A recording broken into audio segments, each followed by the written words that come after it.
बिस्मिल्लाहिर्रहमानिर्रहीम। अस्सलाम वालेकुम friends, welcome back to my channel. Friends, कैसे हैं आप सब लोग? उम्मीद करती हूँ खैरियत से होंगे।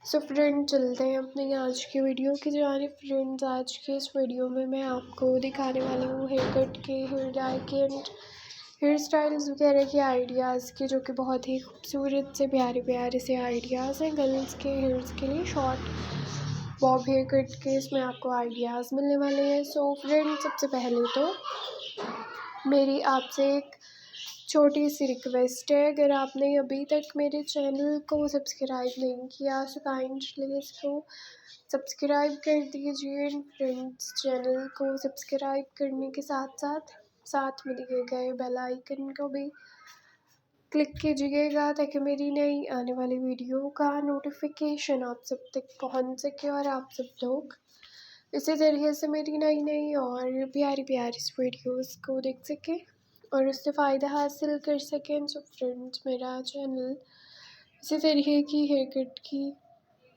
हेयर डाई की एंड हेयर स्टाइल्स वगैरह की वीडियोस दिखाता है। अगर आप लोग इसी तरीके की कोई और वीडियो मेरे चैनल पे देखना चाहते हो तो आप लोग मुझे कमेंट सेक्शन में ज़रूर बताइएगा। मैं आप लोगों की रिक्वेस्ट को ज़रूर पूरा करूँगी। एंड फ्रेंड्स, मुझे आइडिया भी ज़रूर दीजिएगा कि आगे आप लोग मेरे चैनल पे किस तरीके की वीडियोस देखना चाहेंगे, मैं उसी के मुताबिक वीडियोस अपलोड करूँगी। तो फ्रेंड्स, मेरी वीडियो को लास्ट तक ज़रूर देखिएगा, ताकि आप तमाम अच्छे और ख़ूबसूरत से प्यारे प्यारे से हेयर कट की, हेयर डाई की एंड हेयर स्टाइल्स वगैरह के आइडियाज़ ले सकें और उससे फ़ायदा हासिल कर सकें। सो फ्रेंड्स, अब मुझे दें इजाज़त, नेक्स्ट वीडियो लेकर आऊँगी आप लोगों के लिए बहुत जल्द। जब तक के लिए देखते रहे मेरे चैनल को और मेरी वीडियोस को। Okay, bye friends, thanks for watching.